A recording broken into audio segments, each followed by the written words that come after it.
99% students की maths weak होती है। क्यों? क्योंकि वो सही स्ट्रैटेजी फॉलो नहीं करते, उन्हें नहीं पता मैथ्स को कैसे अप्रोच किया जाता है, कैसे मैथ्स को पढ़ना होता है। मैं गारंटी देता हूं इस वीडियो के बाद में तुम्हारी मैथ्स बहुत ज्यादा स्ट्रांग हो जाएगी।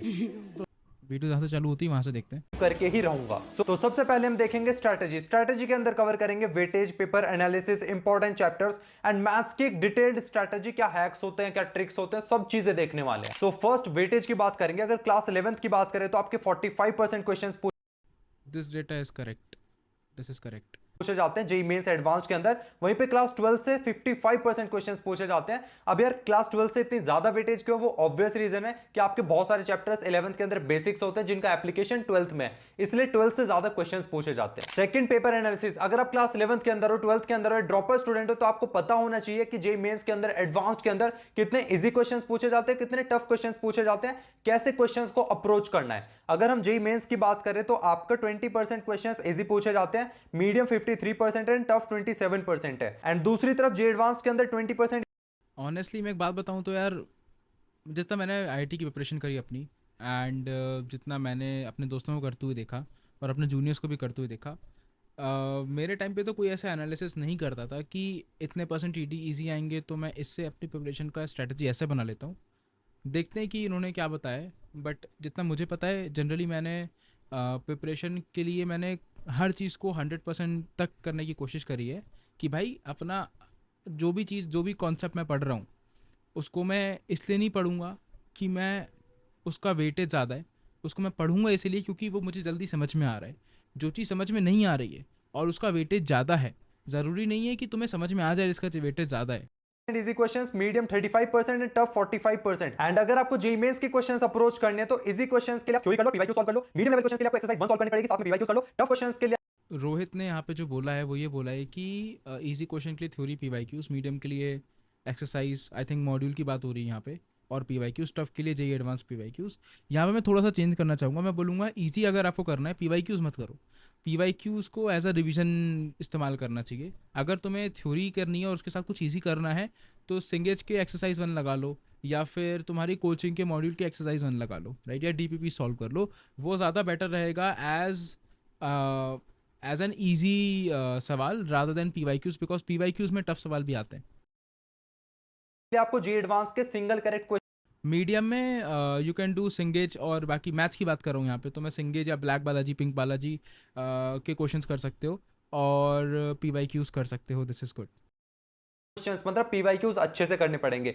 एडवांस की बात करें, इजी क्वेश्चंस मतलब जेईई मेंस के मीडियम और टफ लेवल के क्वेश्चंस जेईई एडवांस के अंदर इजी क्वेश्चंस माने जाते हैं। मीडियम लेवल के क्वेश्चंस के लिए आपको जेईई एडवांस के अच्छे क्वेश्चंस लगाने पड़ेंगे, पीवाईक्यूज करने पड़ेंगे। वहीं पे टफ क्वेश्चंस के लिए भी बहुत अच्छे क्वेश्चंस आपको प्रैक्टिस करनी पड़ेगी। And third is important chapter जो हर एक स्टूडेंट को जानना होता है। जेईई मेंस हो गए, जेईई एडवांस्ड हो गए, सारे चैप्टर्स मैंने प्रायोरिटी वाइज डिवाइड किया हुआ है। आपको जो फर्स्ट प्रायोरिटी देनी है, आपको इन ग्रीन चैप्टर्स को देनी है, जिससे 60% question. This is correct, I think this data is correct, because मैंने भी चेक करा था तो vector and 3D geometry, sequence, binomial integration, differential equations, ये सारी चीज़ें काफ़ी ज़्यादा वेटेज दे रहा है। तो इसको देखो, मैं चीज़ बताता हूँ, जस्ट बिकॉज किसी चीज़ का वेटेज ज़्यादा है डजेंट मीन कि तुम उसमें अच्छा कर ही लोगे।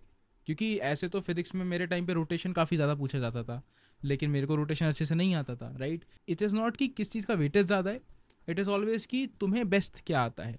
तो ये जो प्रायोरिटी चैप्टर्स हैं इनकी तुम्हें ज़्यादा प्रैक्टिस करनी है, राइट, तुम्हें कोशिश करने की तुम इसमें अच्छे हो जाओ। पूछे जाते हैं। वहीं पे सेकंड प्रायोरिटी आप येलो चैप्टर्स को दोगे जहां से 30% क्वेश्चंस पूछे जाते हैं, एंड आपको लीस्ट प्रायोरिटी देनी है रेड चैप्टर्स को जिनसे सिर्फ 10% क्वेश्चंस। अब इसमें जैसे मैं एक चीज़ बोलूँगा, जैसे कि ट्रिग्नोमेट्री, इन्वर्स ट्रिग्नोमेट्री की प्रायोरिटी लो है, राइट, बट बहुत बार ऐसा होता है कि बहुत सारे सवाल जो कोनिक सेक्शन के या फिर कहीं और के सवाल है, राइट, उसमें ट्रिग्नोमेट्री यूज़ हो जाती है, या फिर कोई और जैसे कंटिन्यूटी, डिफरेंशिएबिलिटी कहीं और यूज़ हो जाती है। तो प्रायोरिटी कम मैं बोलूँगा कि ठीक है, दे सकते हो अगर तुम्हें इसके थ्रू जाना है। मैं रिकमेंड करूँगा हर चीज़ को बराबर टाइम दो। जो चीज़ ज़्यादा समझ में आ रही है उसके थोड़े सवाल लगा लो और नेक्स्ट बढ़ जाओ। जो चीज़ समझ में नहीं आ रही है उसको ज़्यादा टाइम दो। जो समझ में आ गया उस पर बहुत ज़्यादा टाइम नहीं देना कि उस पर तुमने सब कुछ प्रैक्टिस कर लिया है। लेकिन जो चीज़ समझ में नहीं आ रही है और जो फंडामेंटल है, trigonometry is fundamental of mathematics, तो अगर वो चीज़ तुम्हें नहीं आ रही है समझ में तो तुम आगे क्यों बढ़ोगे? तुम बढ़ ही नहीं सकते आगे, क्योंकि तुम्हें ऑलमोस्ट हर चैप्टर में, ऑलमोस्ट तो नहीं, मेजॉरिटी चैप्टर्स में तुम्हें ट्रिग्नोमेट्री का इस्तेमाल किया जाता है, राइट? तो ट्रिग्नोमेट्री इज इंपॉर्टेंट, उसको अच्छे से प्रैक्टिस करना। यार अगर आप क्लास 11th के अंदर हो तो डेफिनेटली आपको हर एक चैप्टर्स बहुत अच्छे से कवर करना है, बट आपको पता होना exactly, you have to cover everything अच्छे से। चाहिए कि आपको किस सीक्वेंस में चैप्टर्स को कवर करना है। अगर आप क्लास 12th के अंदर ड्रॉपर स्टूडेंट हो तो मैं रिकमेंड करूंगा आप ग्रीन प्रायोरिटी चैप्टर्स बहुत अच्छे से करो, वहीं पे येलो प्रायोरिटी वाले चैप्टर्स भी बहुत अच्छे से कर लेना, आपका बहुत अच्छा स्कोर आ जाएगा। ठीक है, जैसे कि प्रायोरिटी 1 के चैप्टर्स है वेक्टर एंड 3D हो गया, जिससे मैक्सिमम क्वेश्चंस पूछे जाते हैं, सीक्वेंस एंड सीरीज हो गया, बायनोमियल थ्योरम हो गया, इंटीग्रेशन हो गया, डिफरेंशियल इक्वेशन हो गया, मैट्रिक्स डिटरमिनेंट हो गया। ये सारे चैप्टर्स, टोटल 13 चैप्टर्स आपको बहुत अच्छे से करने हैं। वहीं पे येलो जोन के अंदर आपको स्टैटिस्टिक्स हो गया, लिमिट्स हो गया, क्वाड्रेटिक इक्वेशन हो गया, फंक्शन हो गया, ये सारे चैप्टर्स बहुत अच्छे से कर लेने हैं। अगर आपने ग्रीन और येलो जोन के सारे चैप्टर्स कर लिए तो आपके 90% क्वेश्चंस हो जाएंगे। वहीं पे आप रेड जोन के चैप्टर्स को छोड़ सकते हो, बट अगर आपको 100% स्कोर करना है तो ट्रिग्नोमेट्री मत छोड़ना, ट्रिग्नोमेट्री बहुत इंपॉर्टेंट चैप्टर है। डेफिनेटली आपको हर चीज कवर करनी पड़ेगी। At the fourth and the most important point is strategy, कि भैया मैथ्स को कैसे पढ़े, मैथ्स को कैसे स्ट्रॉन्ग कर सकते हैं। तो first point is strong theory. हमारी एक सबसे बड़ी गलती होती है कि हम मैथ्स में क्या करते हैं, हम फॉर्मूला रट लेते हैं और डायरेक्टली क्वेश्चन सॉल्व करने लग जाते हैं, फिर हमारे क्वेश्चन नहीं बनते हैं। हमें क्या करना है, थ्योरी अच्छे से पढ़नी है, थ्योरी की अच्छी वेटेज होती है मैथ्स के अंदर, बिल्कुल अंडर एस्टिमेट मत करना, डेरिवेशंस अच्छे से करो। This is true. अगर तुम मैथ्स पढ़ रहे हो तो लोगों को लगता है कि मैथ्स सिर्फ सवाल का सब्जेक्ट है। एक हद तक आंसर है यस, लेकिन अगर तुम्हें सवाल को अप्रोच कैसे करना है वो समझना है तो उसके लिए तुम्हें थ्योरी समझनी पड़ेगी, जिसके बेसिक्स तुम्हें समझना होना चाहिए, राइट? तो आई थिंक इस चीज़ का तुम्हें ध्यान रखना चाहिए अगर तुम मैथ्स को ढंग से समझने की कोशिश करना चाहते हो तो। बेसिक्स अच्छे से स्ट्रॉन्ग कर लो। बेसिक्स स्ट्रॉन्ग करने के लिए आपको क्या करना पड़ेगा, लेक्चर्स देखने पड़ेंगे, लेक्चर्स के बाद आपको नोट मेकिंग करनी है, रिवीजन करना है, उसी के बाद आपको सॉल्व नोट मेकिंग, नोट्स बनाओ। नोट्स बनाना मेरे हिसाब से बहुत इंपॉर्टेंट है, क्योंकि जो तुम खुद से नहीं लिख सकते तुम मेमोराइज कैसे करोगे? मतलब pictorial memorisation is very very difficult. मैंने भी ट्राई करा है, बहुत डिफिकल्ट होता है। जब तक किसी चीज को तुम लिख के मेमोराइज नहीं करते हो, it is very difficult to remember it. Examples करने, इलस्ट्रेशंस करने हैं, देन आपको डीपीपीज करनी है, बैक एक्सरसाइज सॉल्व करनी है, और एट लास्ट आपको पीवाईक्यूज करने हैं। इसी फ्लो में आपको सारे चैप्टर्स को अच्छे से ही इज राइट। मैथ्स में सॉल्व एग्जाम्पल्स पहले करने देखने चाहिए, क्योंकि तुम्हारे कंसेप्ट बिल्ड होते हैं मैथ्स में उस चीज़ से, एंड उसके बाद डीपीपी या फिर एक्सरसाइज कर लो रेफरेंस बुक के थ्रू, एंड देन पीवाईक्यूज पे एंड में शिफ्ट करना। पीवाईक्यूज एंड में करना, शुरू में मत करना पीवाईक्यूज, क्योंकि क्या होता है ना, हम लोग एस्पिरेंट हैं, तुम लोग जज करोगे खुद को, तुम लोग जज करोगे खुद को ये सोच के कि यार अगर मेरे पीवाईक्यूज नहीं बन रहे हैं तो एक्चुअलिटी के पेपर में भी मेरे से कुछ नहीं बनेगा, तो मैं तो जीरो हूँ, डफर हूँ। तो तुम साइकोलॉजिकली प्रेशर ले लोगे खुद पर एक। इसलिए पीवाईक्यूज एंड में करना जब तुम कॉन्फिडेंट हो कि तुमने सारे सब्जेक्ट, सॉरी, सारे चैप्टर को ढंग से समझ लिया है, तभी पीवाईक्यूज करना उस चैप्टर के। कवर करना है। Second, habit of living question. ये हमारी सबसे बड़ी गलती होती है। देखो एग्जामिनेशन हॉल के अंदर हो आप तो डेफिनेटली आपके पास उतना टाइम नहीं है, फटाफट से क्वेश्चन छोड़ते रहते हो, क्योंकि जो आपसे क्वेश्चन हो रहे हैं आप उन्हें करते हो, जो नहीं हो रहे उन्हें छोड़ देते हो। लेकिन प्रैक्टिस के टाइम पे आपको ऐसा नहीं करना है। प्रैक्टिस के टाइम पे अगर कोई क्वेश्चन टफ दिख रहा है या लेंथी दिख रहा है, उसे एज अ चैलेंज लेना है और उसे सॉल्व करने का ट्राई करना है। Very important point. क्या होता है कि हम लोगों की आदत होती है कि हम लोग एक क्वेश्चन को एग्जाम के हिसाब से टाइम देते हैं, 1 मिनट, 2 मिनट, 3 मिनट मैक्सिमम। नहीं बना, सोल्यूशन देखा, अप्रोच देखी, आगे बढ़ गए। ये नहीं करना है। इससे होता क्या है, तुम खुद को हैंडीकैप बना रहे हो। अगर तुम खुद को इस चीज़ के आदी बना दोगे, इस चीज़ के हैबिचुअल बना दोगे कि 3 मिनट में कोई सवाल सॉल्व नहीं हुआ मुझसे तो मेरे को उसका आंसर देखना पड़ेगा, ट्रस्ट मी, इससे बड़ी ड्रग कोई नहीं है। तुम्हारा मैथ्स मुश्किल हो जाएगा, दूभर हो जाएगा तुम्हें मैथ्स करना। तो कभी भी टफ सवाल आए, 30 मिनट तक दो उसमें, क्योंकि तुम अभी प्रैक्टिस मोड पे हो, समझे? ठीक है, देखते ही छोड़ना नहीं है। सेकंड चीज हमें क्या करनी है कि हम क्या करते हैं कि एक क्वेश्चन बैंक है, उसमें आपके 100 क्वेश्चंस है। 100 क्वेश्चंस में से हम क्या करते हैं, हमने स्टार्टिंग के 60-70 क्वेश्चन कर लेते हैं एंड एंड के 30-40 क्वेश्चन छोड़ देते हैं। इसमें क्या होता है, स्टार्टिंग के क्वेश्चन आपके बहुत बेसिक्स होते हैं, जो एंड के क्वेश्चन होते हैं एक्चुअली में उनमें अच्छे कॉन्सेप्ट होते हैं एंड उन्हीं को हम क्वेश्चन को छोड़ देते इसका मुझे आइडिया नहीं है कि किस चीज़ के लिए अप्लाई होता है, कौन सी बुक के लिए अप्लाई होता है, कौन सी पब्लिकेशन के लिए अप्लाई होता है। But again I think he is trying to say कि क्वेश्चंस पूरे करो जिस बैंक को भी लगा रहे हो। इस पर मैं एक पॉइंट बोलना चाहूँगा कि इफ़ यू आर कॉन्फिडेंट कि ये तुमसे हो गया है सब्जेक्ट, या एक चैप्टर का ये तुमसे बन चुकी है, then you can choose to leave it. इतना ज़्यादा नहीं है, आगे बढ़ सकते हो। तो हर चीज़ को पूरा ज़ीरो से एंड तक ख़त्म करने की ज़रूरत नहीं है। पॉकेट्स में काम करो। जैसे अगर तुमने 100 सवाल हैं तो 70 अगर तुम्हें लगाने हैं तो हर 10 में से 7 सवाल कर लो, ताकि तुम्हें पूरे पॉकेट्स कवर हो जाए। देते हैं क्योंकि वो मोस्ट इंपॉर्टेंट क्वेश्चंस है। तो स्टार्टिंग के कुछ बेसिक क्वेश्चंस छोड़ सकते हो, लेकिन एंडिंग के 30-40 क्वेश्चन जरूर अटेम्प्ट करने हैं। आई नो आपके पीसीएम सब्जेक्ट है, तीनों सब्जेक्ट मैनेज करने होते हैं, बट स्टिल यार एक दिन में आपको 2 सब्जेक्ट ही करने, उससे ज्यादा सब्जेक्ट्स नहीं करने। Third point is fear of maths. हमारे दिमाग में एक बात बैठी हुई है कि यार मेरी मैथ्स बहुत ज्यादा वीक है, क्योंकि मेरे पास्ट में भी बहुत कम नंबर आते थे, कभी मैंने ट्राई भी नहीं किया मैथ्स को समझने का, तो इसलिए वीक आती चली जा रही है। अभी ये थॉट को निकाल दो दिमाग से कि मेरी मैथ्स वीक है, मैं नहीं कर। देखो यार, ये चीज़ ना मेरे को कभी फेस नहीं करनी पड़ी, because I have always been good at maths, but मेरे काफ़ी सारे दोस्त हैं जिनकी मैथ्स अच्छी नहीं थी, ठीक है। अब शी इज़ वेरी राइट कि भाई मैथ्स का एक डर बैठा होता है। जैसे मेरे लिए ना फिज़िक्स का डर बैठा था कि भाई मेरे से फिज़िक्स नहीं बनती। तो अगर तुम्हारे लिए मैथ्स का डर बैठा हुआ है तो सबसे पहले उस डर को भगाना पड़ेगा और उसको डर को ये बोलना पड़ेगा कि ठीक है, 1 स्टेप एट अ टाइम, धीरे धीरे धीरे धीरे चलते हैं ना, क्या दिक्कत है। हम लोग एक एक करके आगे बढ़ते हैं। हम लोग एकदम से सारे PYQ सॉल्व नहीं कर पाएंगे ना, लेकिन हम एक एक करके कंसेप्ट को समझ के, अपने अप्रोच को समझ के धीरे धीरे आगे बढ़ सकते हैं।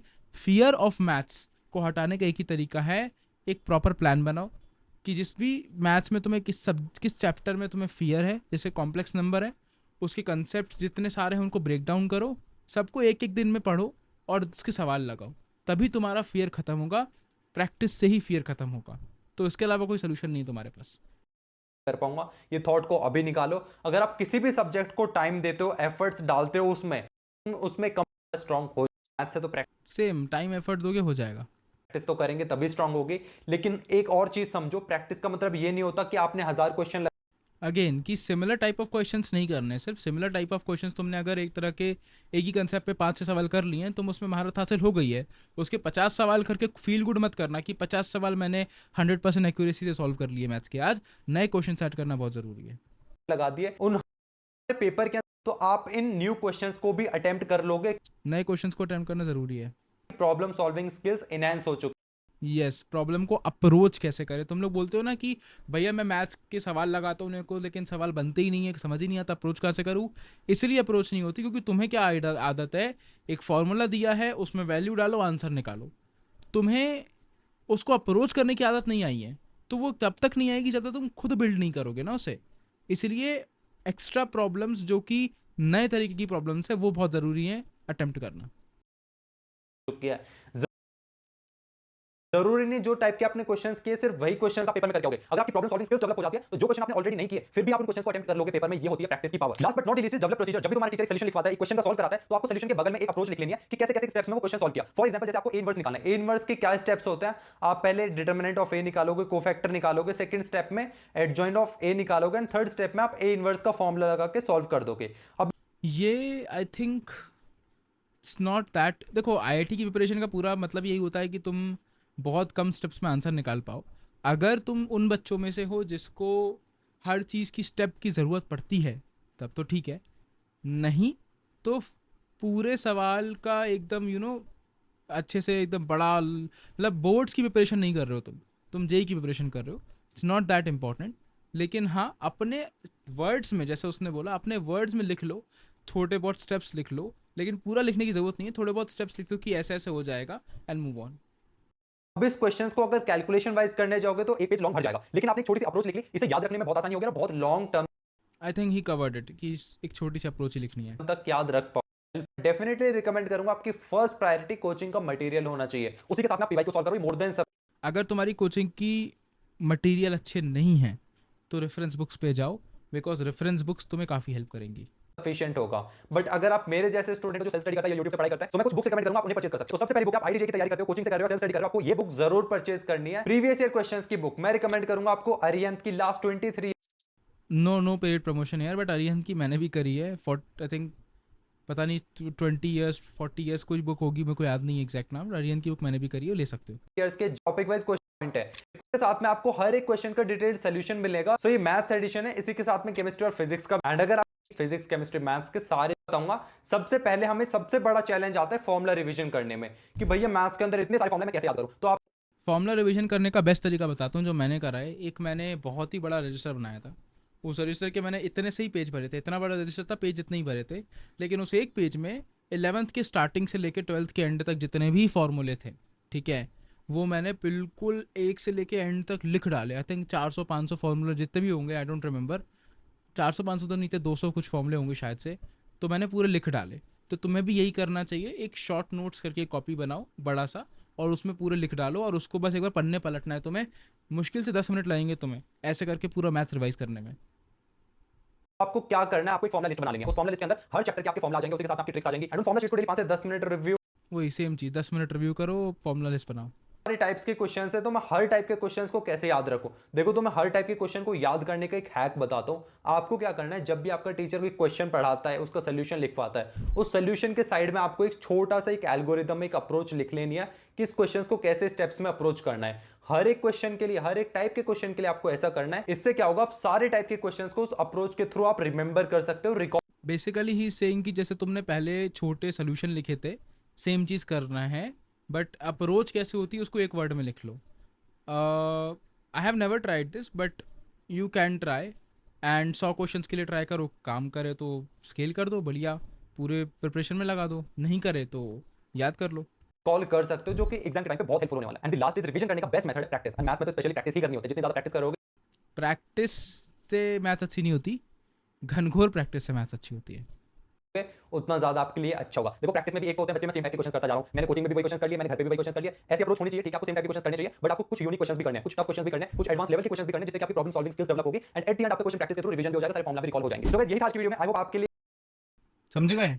तो बैच पेपर अच्छे से करनी है, अगर मैथ्स अच्छे से पढ़नी है तो रेफरेंस बुक्स करो, पीवाई क्यूज करो, डिफरेंट डिफरेंट तरीके के क्वेश्चंस लगाओ, खुद को समय दो प्रिपरेशन के टाइम पे, टेस्ट की तरह प्रिपरेशन को मत दो।